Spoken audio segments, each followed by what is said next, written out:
Can someone sell their soul to the devil? And what is the truth of the Illuminati? Those are questions that we're going to answer in today's video. This video comes about because my brother and I took a motorcycle ride from San Antonio to Spokane, Washington. We went there to visit my son. While visiting my son, we took this picture. A couple of people commented that none of us smile. They all had good intentions in their comments.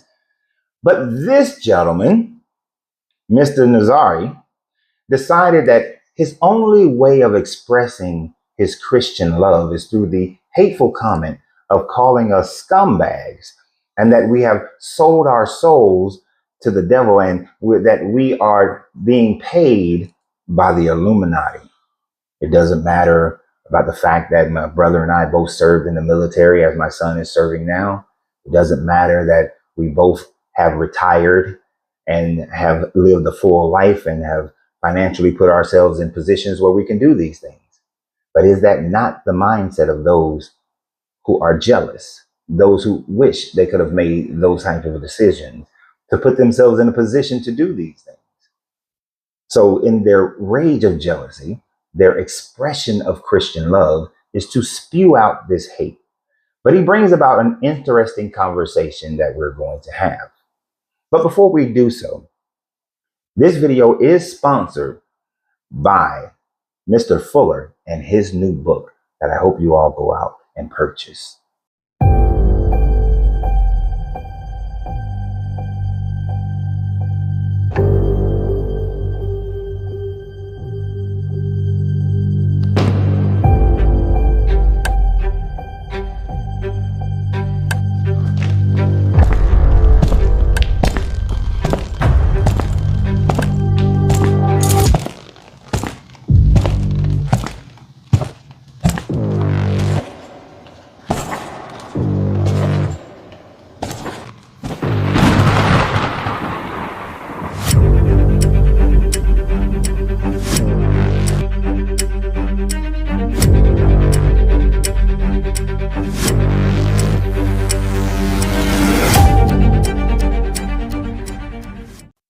Now, Mr. Fullah's book on his life after religion is an inspiring novel that will, self-biography, I should say, that will help anyone who is in the process of deconstructing from Christianity and who is looking to go through the steps that it takes in order to rid yourself of the emotional baggage, rid yourself of the financial baggage, rid yourself of the mental baggage that you have been indoctrinated into.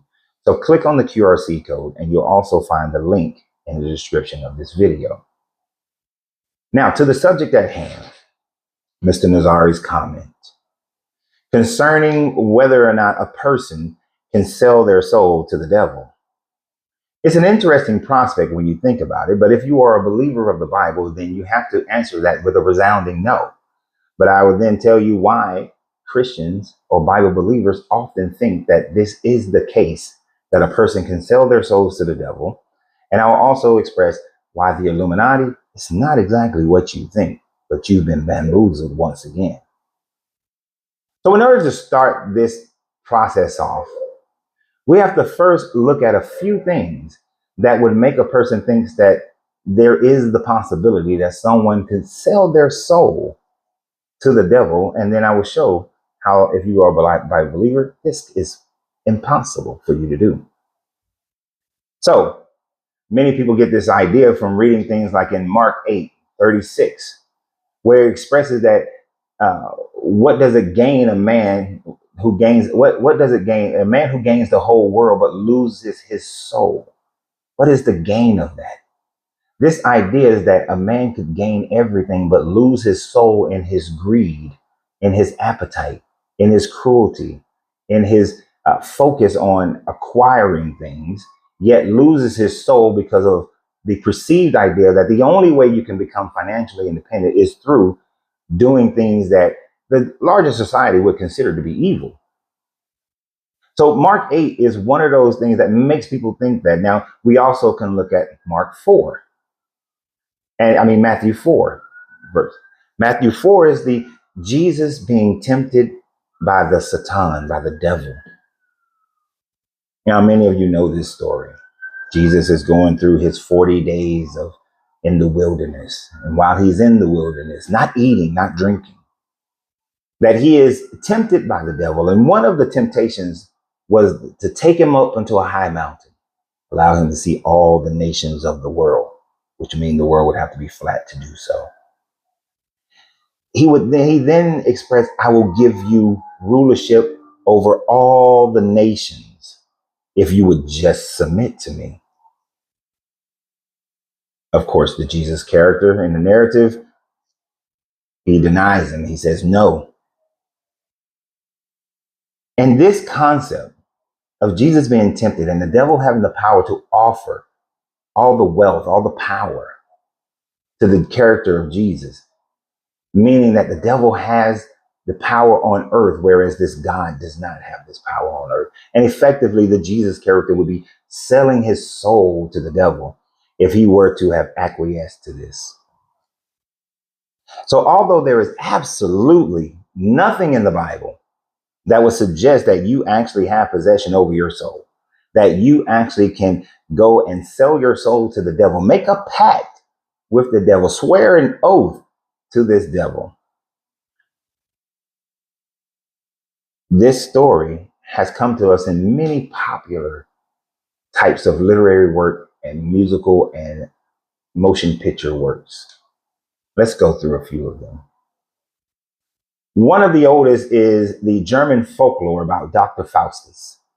Dr. Faustus, that we have in written format by Christopher Marlowe, has Dr. Faustus, who is a philosopher.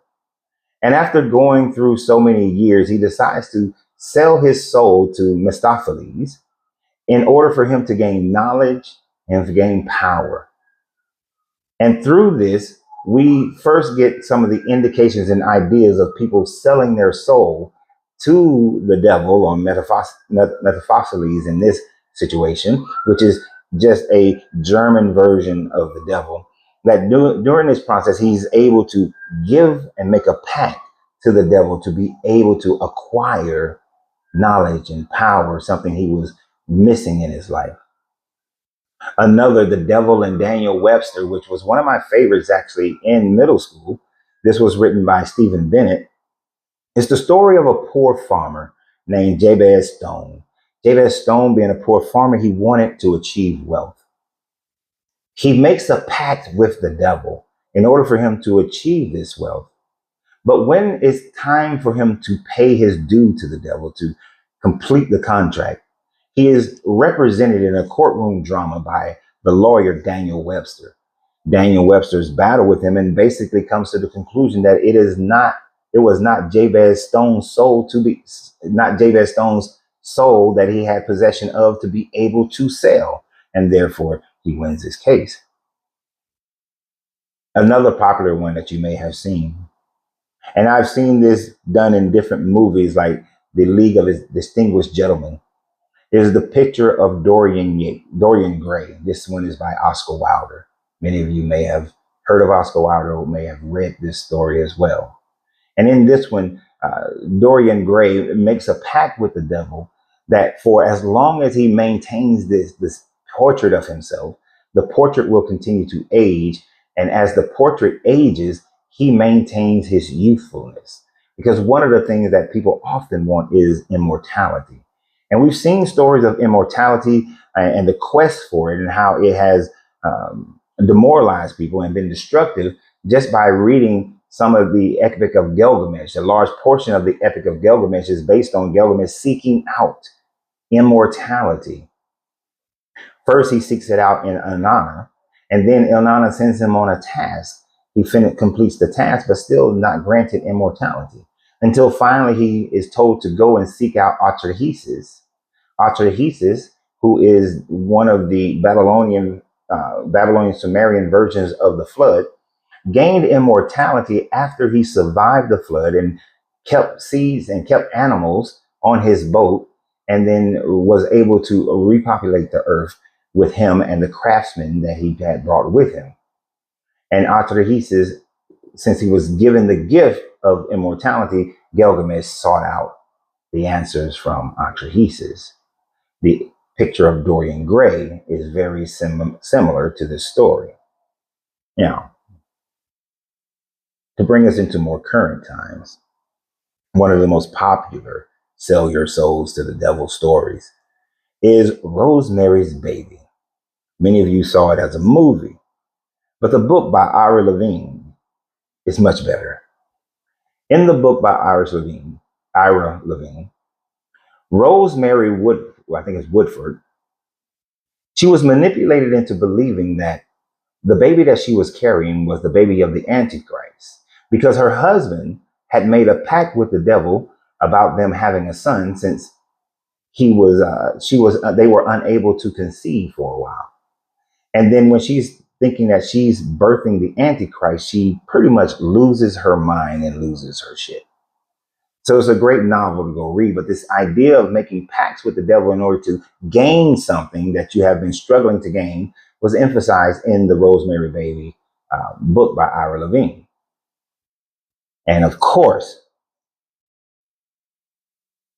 if you are a fan of Urban Cowboy like I am, then you will remember The Devil Went Down to Georgia by the Charlie Daniels Band.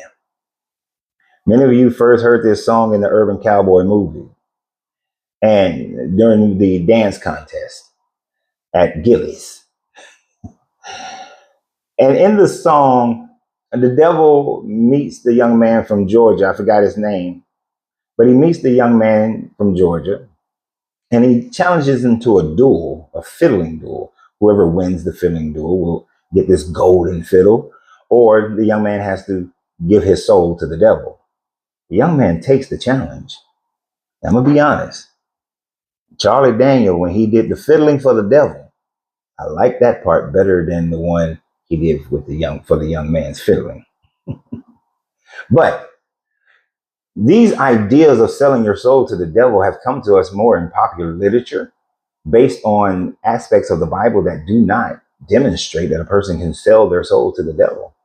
Certainly the Jesus being tempted by the devil in Matthew 4 is not him selling his soul, but the devil saying that you must worship me. In the Mark 8, it is not about selling your soul to the devil. The devil is not even mentioned.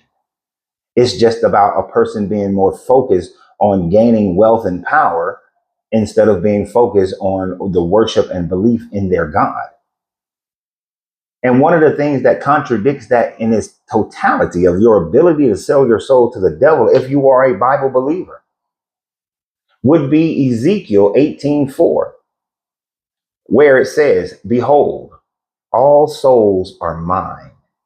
As the soul of the Father, so also the soul of the Son is mine. The soul that sins shall die."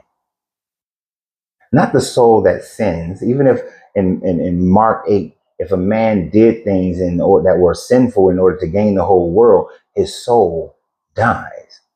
Nothing to do with the devil. If Jesus had given in to the temptations, his soul dies. Nothing about selling his soul to the devil. But this God in Ezekiel clearly states that all souls belong to him. Therefore, when a Bible believer says that a person has sold their soul to the devil, they are actually giving more power to the devil that they also believe in than the God that they claim to worship. Meditate on that one for a second. Think about that one for a second. It is just as people who are claim that they believe that the devil is leading my life, that I'm an instrument of the devil, that Lucifer, which is not the devil, is the head of my life, as Christ, Jesus, is the head of theirs. They are actually saying that the power of the devil is equal to, on par with, or even greater than the power of their God. Because if I can go opposite of Ezekiel 18:4, then that would mean I have more power than God, because I can take my soul from this God and then sell my soul to the devil. Now, of course, If we just looked at it as an idiom, then it simply means that you are willing to do bad in order to gain power. You don't have to be the devil to do that. You don't have to believe in the devil to do that. In the Hindu religion, that is a common idiom as well, that you can sell your soul to the negative forces of Brahman. Whether you are Zoroastrian and you pledge your allegiance to Agramenya, you are doing so in order to achieve things. It is just a person acting badly to get what they want in life. Which, when he made the statement about the Illuminati, because I have done decent research on the Illuminati, I can't say I've done expert research on it, but decent research on the Illuminati, what you find is that most of the ideas of the Illuminati that people have today are clearly outside of the boundaries and are opposite of what the Illuminati originally stood for. Now, this one is going to be a hard one for a lot of you guys to accept. Most of popular culture concerning the Illuminati is filled with negativity, and it rides along the same wave. And I'm going to explain to you how that negativity came about. But the first thing that we have to understand is to lay the groundwork. Where did the Illuminati come from? Was it just something that you saw in the Dan Brown's novel of, was it Da Vinci Code or Angels and Demons? I believe it was Angels and Demons. Yes, it was Angels and Demons, where the priest recreated the Illuminati as the enemy of the church in order for him to become the Pope so that he can stop the progression of science. Believing that the progression of science has gone so far and so fast that he killed the Pope and now has planned to kill the cardinals so that he can become Pope. Sorry if I'm spoiling that movie for you. And he seek to blame the Illuminati for it, an ancient enemy of the church. But in 1776, Adam Weishaupt, a German philanthropist, decided that government and religion is corrupt. And in all its corrupt forms, it has put the people in a position of oppression. Whether the person is rich or poor, whether the person is of one race or creed or ethnicity, it didn't matter. Based on the writings of Adam Weishaupt, he believed that if we were to eliminate the church and eliminate government, that we would be able to come into what he believed was an actual teaching of Jesus, which was the reinstatement of people living a life based on knowledge and goodness. He emphasized the golden rule that you are to do unto others as you would have them do unto yourself. So therefore, if you cannot be racist because you don't want other people being racist towards you. You cannot murder people because you don't want people to murder you. He thought that government rules and government power structures and church rules and church power structures actually cause people to not find their perfection, not be able to become better people, but actually made them worse people. This is one of the reasons why in 1777 or 1778, he went and he became a Mason in Germany. Now, this was at a time frame where secret societies were starting to become outlawed. They were being frowned upon. This wasn't new. This had happened with the Knights Templars. But he joined the Masons not to become a Mason and create his organization through Masonry or within Masonry, but he found that some of the teachings of Masonry walked the same pathway that he was going down.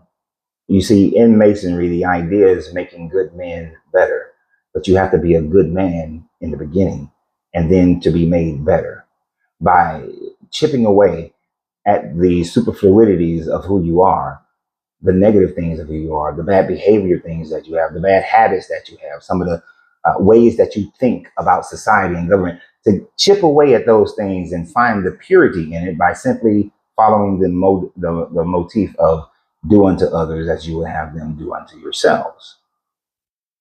As to you, I'm saying that a little wrong, but So he recruited Masons to become part of this Illuminatus group.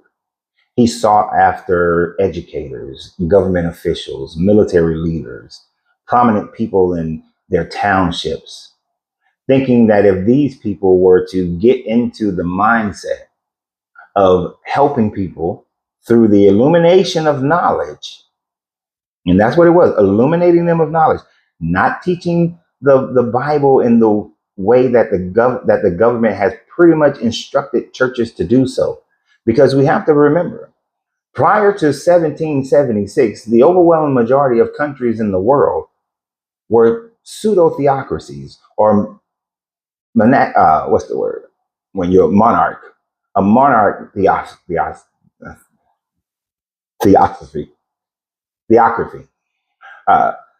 Meaning that the church and the government were headed by the same persons.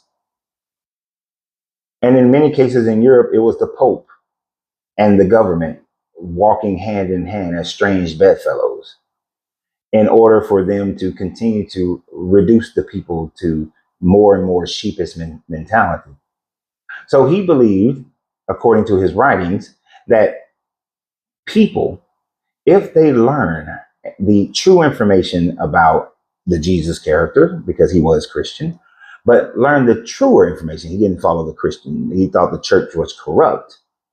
But if they follow the ideas of self-governance, if they follow the ideas of taking care of yourself and also taking care of your neighbors and your fellow man in the same way, that we would have somewhat of a utopian society.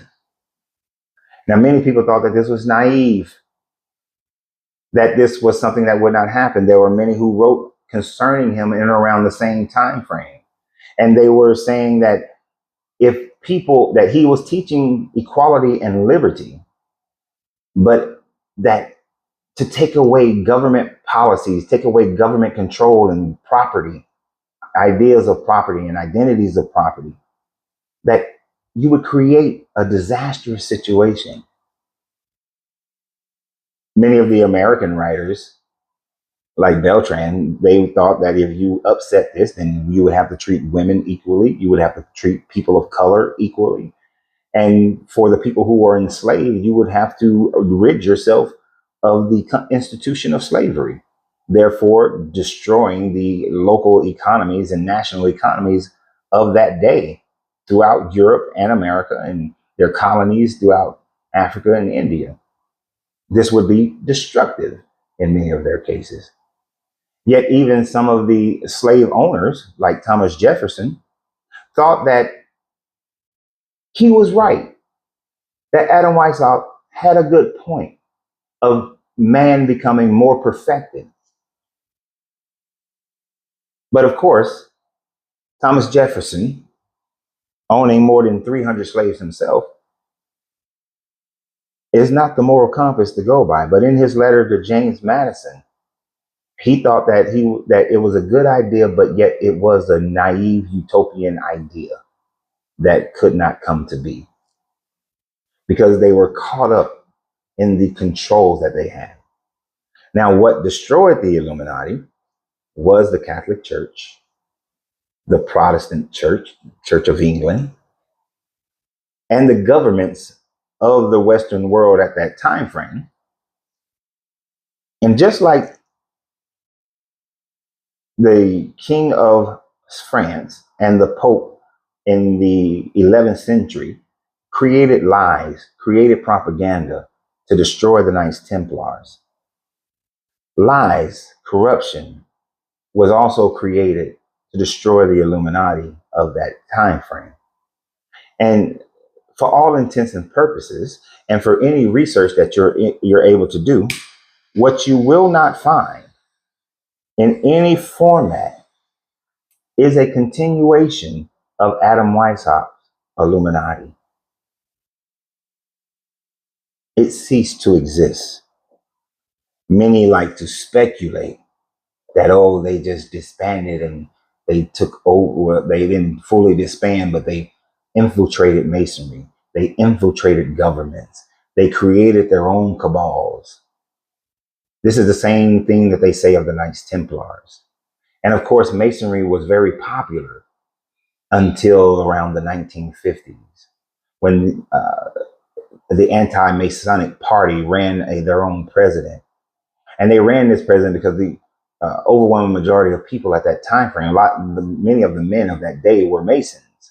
And so they ran an anti-Mason party, saying that it was against Christian values. And that began to wreck the Masons' reputations, because the Masonic order of the day in the 1950s felt that they didn't need to defend themselves. It has only been through more recent decades that the Masonic lodges has started to defend themselves against those who would make claims that are far and away from the truth of what Masonry is about. This type of propaganda has been used to create many conspiracy theories.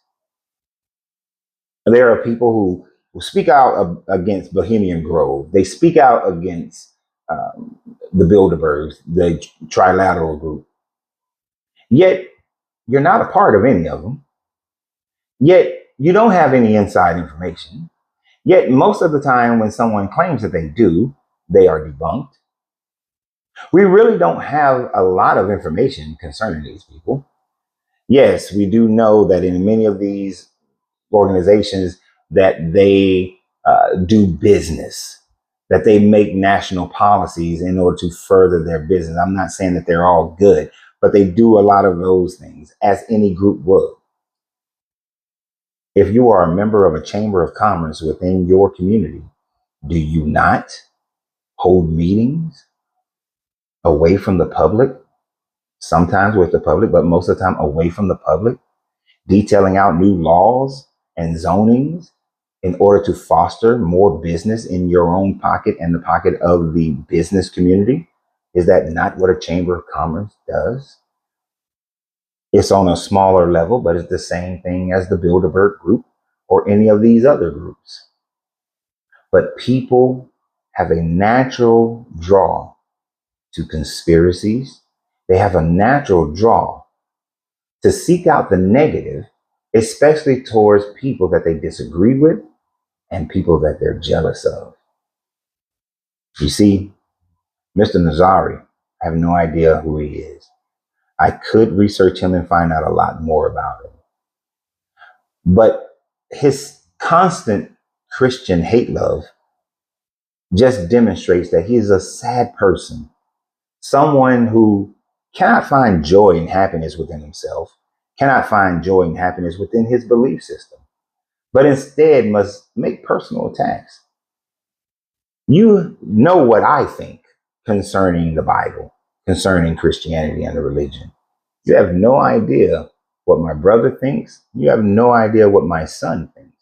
You see, I raised my son as well as my daughters to think for themselves, to use critical thinking, not to follow what I do, not to follow what their mother does or any other group, but through critical thinking and analysis and walking in the understanding of what you have analyzed, seeing how life plays out, and then rethinking things even more so, whether they work out in your benefit or work out negatively, but to either improve upon what you are already doing or to recalculate if things didn't work out the way you expected them to and see what pathway would work for you.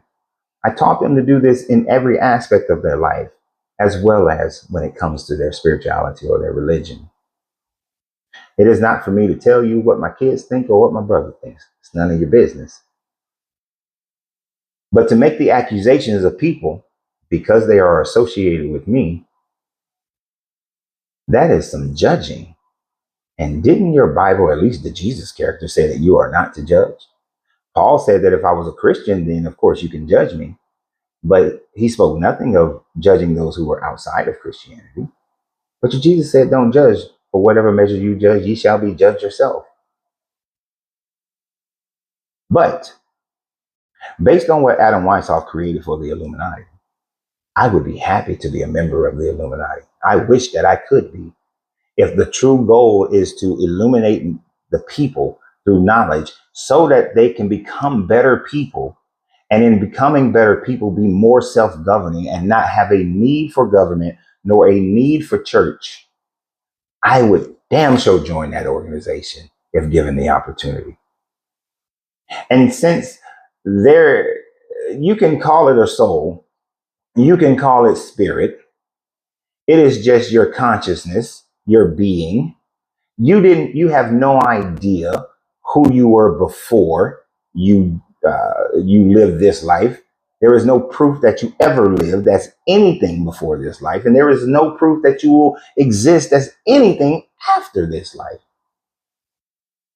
So the idea of a everlasting soul is more of a hope or a wish than it is a reality.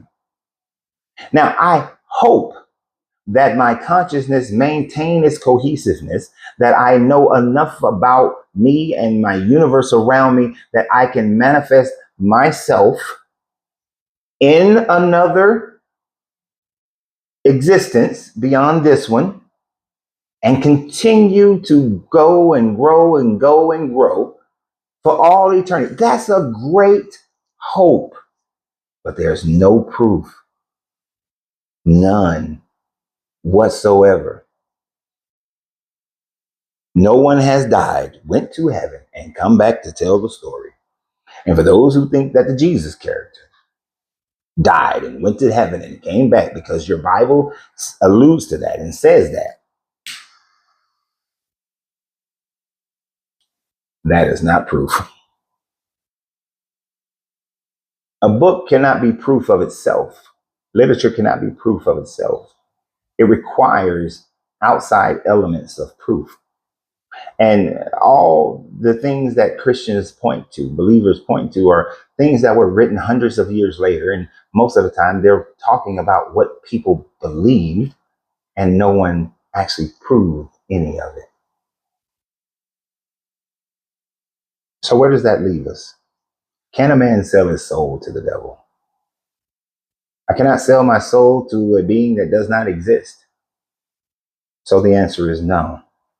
If I was a believer in the Bible, because of Ezekiel 18, verse 4, I cannot sell something that does not belong to me if my soul belongs to God. So how can I sell it when it belongs to that God? It doesn't require a selling, just a sinning. So if a person, especially in the time frame of Ezekiel, which is written during the Babylonian captivity and after the Babylonian captivity, the concepts of the devil were not part of the religion at that time frame. The Satan was just an angelic being who was the prosecutor within the heaven. He was there for the council of when the Job experiment occurred, the Job bet. So he was not cast out of heaven as you would claim your Lucifer. He is not the serpent. None of those characters are one and the same. Lucifer is simply the planet Venus. So I cannot sell my soul if it's owned by this God. And according to this God, if I leave myself in a sinful state without repentance, when I die, my soul simply dies, cease to exist. This is why the Jewish faith taught that you just went into oblivion and that was it. It was later in the first century, by the first century, that the Jewish faith was more, you went to Abaddon or you went to Abraham's bosom. So you went to sort of a purgatory or Tartarus. Abraham's bosom was more of the purgatory limbo, whereas Abaddon was more of Tartarus, a place of suffering. But yet they could see one another, as the rich man asked Lazarus to give him a drop of water on his tongue because of the torture that he was going through. But the torturing must not have been too hard if he had the consciousness to be able to speak to Lazarus, to look over and see Lazarus across the chasm of space-time. So, selling your soul, it should be an impossibility of thought within Bible believers.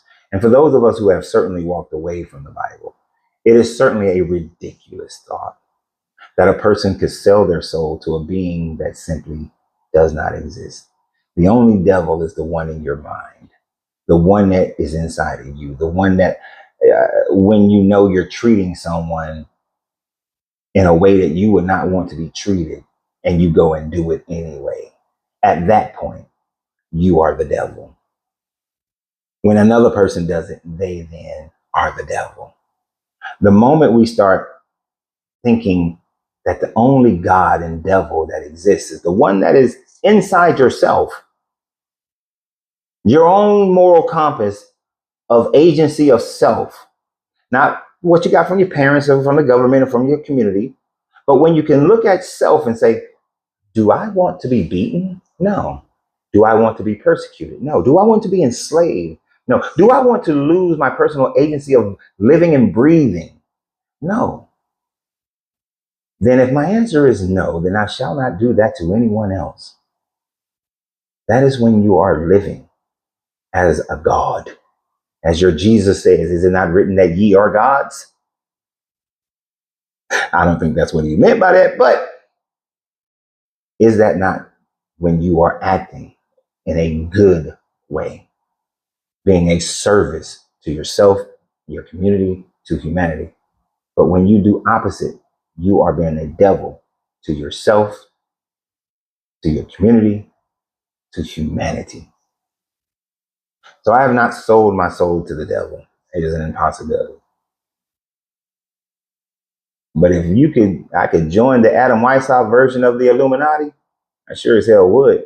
But of course, because of jealousy, people now think, oh, every rich person is the Illuminati.